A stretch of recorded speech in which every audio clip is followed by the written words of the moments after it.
Yo, I swear, you can't lose.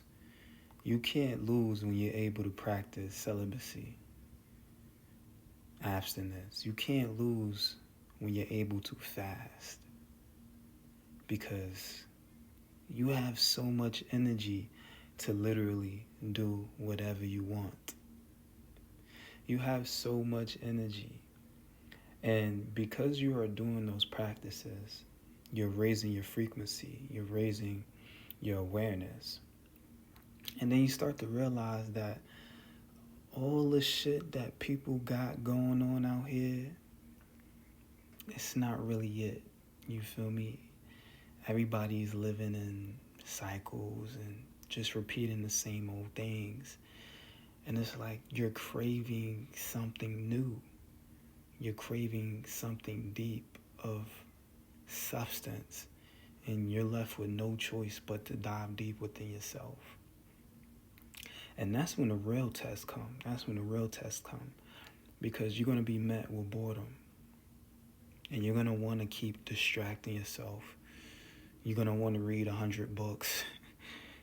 You're going to want to do a whole bunch of unnecessary things. You start cleaning. You start going through things for no reason. But to actually sit with yourself and observe your thoughts.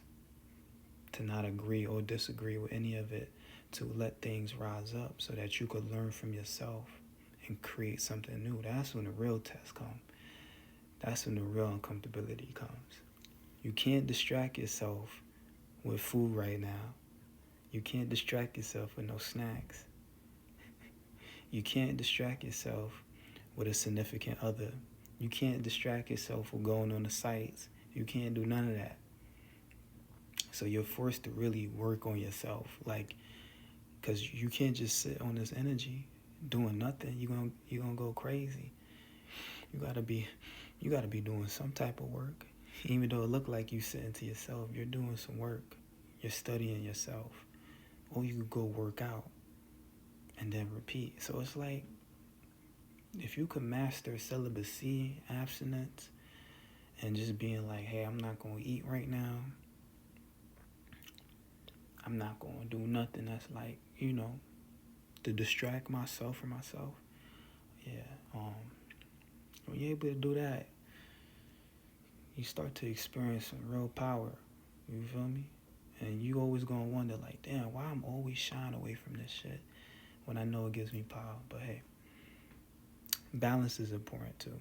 Sometimes you're gonna have to go back down and grind yourself, but it's fun.